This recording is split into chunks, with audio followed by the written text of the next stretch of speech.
Hello दोस्तों, नमस्कार। स्वागत है आप सभी का एजुकेशन मंत्रा में। दोस्तों, बात करेंगे 69,000 शिक्षक भर्ती अपडेट्स के बारे में। दोस्तों, तीसरी चयन सूची को लेकर हर एक को इंतजार है। काउंसलिंग कार्यक्रम आखिरकार कब क्या होगा, तो इसके बारे में आज बहुत सारे अभ्यर्थी इकट्ठे हुए थे सचिव बेसिक शिक्षा परिषद प्रयागराज में, और उनके द्वारा क्या कुछ किया गया है और क्या कुछ अपडेट निकल के आ रही हैं, इसके बारे में चर्चा होगी। और साथ ही साथ रीता बहुगुणा जोशी जी से मुलाकात हुई है थर्ड राउंड काउंसलिंग के संबंध में, उसके बारे में भी चर्चा होगी। तो वन बाय वन हर एक अपडेट को यहाँ पे डिस्कस करने वाले हैं। वीडियो को लाइक एंड शेयर कर दें, चैनल पर नए हैं तो सब्सक्राइब करके बेल आइकन को भी प्रेस कर दें। तो चलिए दोस्तों, वीडियो सेशन के स्टार्ट करें। इससे पहले विभिन्न प्रतियोगी परीक्षा की तैयारी करने वाले अभ्यर्थियों के लिए एक महत्वपूर्ण सूचना है। India's largest learning platform Unacademy लाया है जनरल नॉलेज टेस्ट सीरीज। ये स्टार्ट हो गई है 23 नवंबर 2020 से। एवरी मंडे को कंडक्ट होती है 11 AM टू 12 PM के मध्य। दोस्तों, ये जनरल नॉलेज टेस्ट सीरीज हर एक अभ्यर्थी के लिए बहुत ही महत्वपूर्ण है। इसकी खास फीचर्स के बारे में अगर बात करें तो ये general knowledge test series free of cost है। हर एक स्टूडेंट के लिए फ्री ऑफ कॉस्ट है, ओपन प्लेटफॉर्म है, कोई प्रॉब्लम नहीं है। लिंक डिस्क्रिप्शन बॉक्स में प्रोवाइडेड है। और दोस्तों, अगर जनरल नॉलेज टेस्ट सीरीज में आप पार्टिसिपेट कर रहे हैं तो वहां पर आपको इनविटेशन कोड मांगा जाएगा। तो आप लोग एजुकेशन मंत्रा ये रेफरल कोड यूज करा करें, MANTRA without any space, education Mantra without any space, यानी कि सीधे से एजुकेशन मंत्रा टाइप कर दें और आपका जो ये जनरल नॉलेज टेस्ट सीरीज है ये अनलॉक हो जाएगा और आप फ्री ऑफ कॉस्ट पार्टिसिपेट कर पाएंगे दोस्तों। और इसकी खास बात करें तो सेम डे एनालिसिस मिलती है ऋषिकेश काटे सर के द्वारा 2 बजे से 3 बजे के मध्य।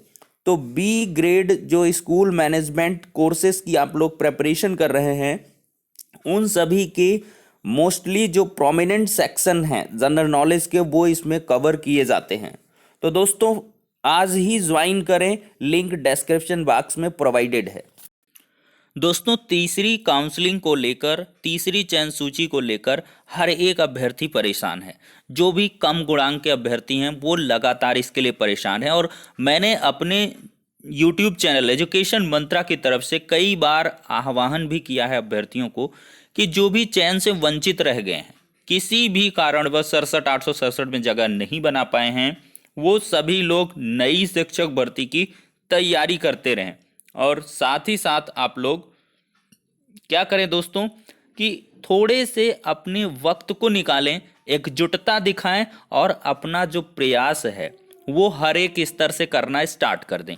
मैं प्रशंसा करूंगा, ये जो बहुत सारे कैंडिडेट हैं, इतनी कड़ाकी की सर्द में ये लोगों ने समय निकाला है और कई जगहों पर मुलाकात किया है। इनके माध्यम से ये सूचना प्राप्त हो रही है, उसी की अपडेट प्रोवाइड करेंगे दोस्तों। यहाँ पर देख सकते हैं, यहाँ पर महिला अभ्यर्थी भी हैं। रीता बहुगुणा जोशी जी से इन्होंने मुलाकात की है। यहाँ पर देख सकते हैं, ये रीता बहुगुणा जोशी जी रही। तो इनसे मुलाकात हुई है और इन्होंने पूरी तरीके से आश्वस्त किया है कि जो भी अभ्यर्थियों की मांग है इसको जो है पहुंचाया जाएगा शासन स्तर पर। तो ये आवास पर इनके मुलाकात हुई है और इनसे निवेदन किया गया है कि कायदे से ये जो चीज़ें हैं थर्ड राउंड काउंसलिंग की, ये पहुंचा दी जाएं। और पूर्ण आश्वासन मिला है कि चीज़ें पहुंचाई जाएंगी और जो भी आपके संबंध में होगा सकारात्मक ढंग से चीज़ों को यानी कि प्रस्तुत किया जाएगा और आप लोगों को चयन मिल जाए, इसकी पूरी पूरी कोशिश रहेगी। यहाँ पर दोस्तों देख सकते हैं, सचिव बेसिक शिक्षा परिषद प्रयागराज भी पहुंचे थे। बहुत सारे कैंडिडेट हैं, तो इनके द्वारा वहाँ पर सचिव साहब से मुलाकात करने की कोशिश की गई थी। लेकिन यहाँ पर क्या हुआ है कि जो है सचिव बेसिक शिक्षा परिषद प्रयागराज ये नहीं उपस्थित रहे हैं और फिर उनकी अनुपस्थिति में उप सचिव अनिल सर से मुलाकात हुई है। और अनिल जी ने जो है बताया है कि इन सभी मुद्दों पर अभी क्या है कि शासन स्तर से कोई गाइडलाइन प्राप्त नहीं हुई है।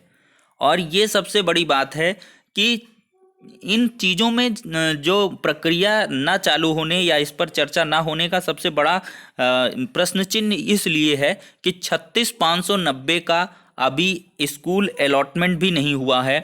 और इसके साथ जो है जो विभिन्न प्रकार के प्रकरण हैं वो विचाराधीन हैं।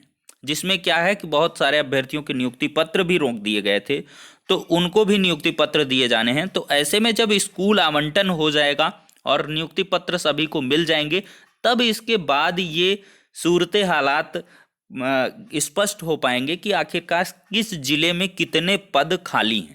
और ये बिल्कुल सही बात है कि सबका स्कूल अलॉटमेंट हो जाए और सबको नियुक्ति पत्र जो पेंडिंग है वो मिल जाए, तो फिर इसके बाद एकदम स्थिति क्लियर हो जाएगी कि हाँ भाई, इनके निरस्त कर दिए गए हैं, अब इतने पद हमारे जनपद में खाली हैं। वो खाली पदों का ब्यौरा जब सचिव बेसिक शिक्षा परिषद प्रयागराज को आएगा, फिर ये करेंगे क्या कि अपना प्रपोजल तैयार करके ये भेजेंगे तीसरी चयन सूची के लिए कि शासन स्तर पर, और शासन स्तर से अगर अनुमोदन मिल जाता है तो इसके बाद की कार्रवाई संपन्न हो जाएगी।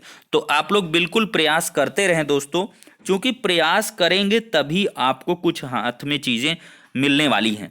यहाँ पर दोस्तों कैबिनेट मंत्री सिद्धार्थनाथ सिंह जी के आवास पर भी ये लोग मिलने गए थे, लेकिन खबर मिली कि वो लखनऊ में हैं, तो उनकी अनुपस्थिति में जनसंपर्क अधिकारी पीआरओ श्री विजय मल्होत्रा जी को इन्होंने ज्ञापन सौंपा और उनके माध्यम से लखनऊ को ये ज्ञापन को मेल भी करा दिया गया है।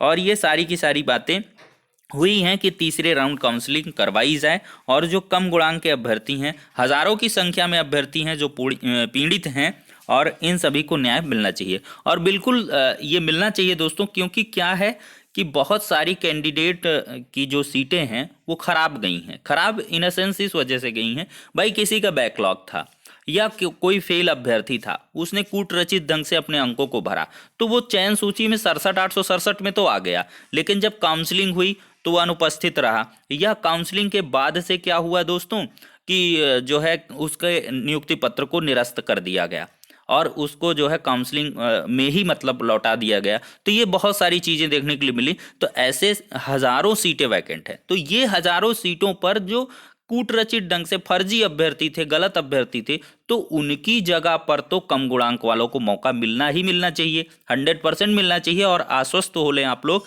अगर थर्ड राउंड काउंसलिंग, थर्ड चयन सूची के लिए आप इसी प्रकार से प्रयास करते रहेंगे, देखिए प्रयास चाहे छोटा हो चाहे बड़ा हो, अभी आप छोटे पैमाने पर थोड़ी सी कड़ाके की ठंड भी है, या बहुत सारे धरने जैसे चल रहे हैं, एमआरसी का धरना है, 4% जो पीएच रिजर्वेशन है उसका धरना है, पीएनपी पे धरना है, लखनऊ में भी थोड़ा एमआरसी को लेकर बहुत ज़्यादा गहमा गहमी है, हज़ारों की संख्या में भीड़ वहाँ पे एकत्रित है तो इको गार्डन में। तो ऐसे में क्या करें कि आप लोग अभी जनपद स्तर पर अपने प्रयास कर सकते हैं, सांसदों, मंत्रियों, विधायकों के माध्यम से जो बची हुई सीटें हैं उन पर काउंसलिंग करवा के नियुक्ति पत्र निर्गत करने की बात आप लोग अपने स्तर से रख सकते हैं दोस्तों। तो ऐसे में क्या चीज़ें होंगी कि कम से कम हाईलाइटेड रहेगा ये मुद्दा, और तीसरी चयन सूची जल्द से जल्द जारी तो नहीं हो पाएगी। देखिए अभी यहाँ पर स्कूल अलॉटमेंट का ही पेंच फंसा हुआ है, थोड़े से स्कूल अलॉटमेंट के बारे में चर्चा कर लें। इस पर जो है ये चीज़ें हुई हैं कि कुछ नगरीय से मतलब ग्रामीणांचल इस तरह के कुछ संशोधन होने हैं, उन पर स्थिति स्पष्ट नहीं है कि स्कूल में कैसे क्या कुछ एलोकेशन होगा, किसका किस प्रकार से। तो इस वजह से भी थोड़ा मैटर डिलेड हो रहा है, तो नेक्स्ट वीक ही अब आपको मिल पाएगा, क्योंकि सैटरडे संडे हो जा रहा है, फिर इसका मतलब नहीं निकलता है। तो सोमवार मंगलवार को इसके संबंध में आदेश आ जाएगा, 1 से 2 दिन में फिर आपकी जो स्कूल आवंटन की प्रक्रिया है वो गतिमान हो जाएगी। तो ऐसे में नेक्स्ट वीक काफ़ी अच्छा रहने वाला है स्कूल आवंटन के लिए। जो बहुत सारे अभ्यर्थी प्रश्न पूछते रहते हैं तो उनको जो है राहत मिलने वाली है, स्कूल अलॉटमेंट हो जाएगा। तो इस प्रकार से दोस्तों आप सभी लोग प्रयास करते रहें, सफलता अवश्य मिलेगी और तीसरी चयन सूची भी आएगी। और तीसरी चयन सूची पर हजारों हजार अभ्यर्थियों का सीट के बारे में पूछते रहते हैं दोस्तों, तो कम से कम 7,000 सीटें, मैं बता रहा हूं, कम से कम 7,000 सीटें खाली रहने वाली हैं। पूरी दूसरी काउंसलिंग, पहली काउंसलिंग, तीसरी काउंसलिंग को मिला करके देखिए इसके बाद बचे हुए अभ्यर्थियों को बुलाया गया था, वो लोग भी नहीं पहुंचे थे। तो ऐसे में कम से कम 5 से 7,000 के बीच आपका ग्राफ जाएगा। तो अगर इन पर तीसरी चयन सूची जारी होती है तो बहुत ज़्यादा लाभ मिलने वाला है। ओबीसी के जो कैंडिडेट हैं उनका ज़्यादा लाभ होगा, यूआर के कैंडिडेट को थोड़ा सा कम लाभ होगा, 0.5 यूआर कम वाले सेलेक्ट हो जाएंगे जो चयन से बाहर हैं, और 1 पॉइंट तक लगभग जो है 0.7 तक आप मान सकते हैं, ओबीसी तक वाले निपट जाएंगे। तो फिलहाल के लिए कुछ अपडेट थी दोस्तों, अब नेक्स्ट वीडियो में मिलते हैं।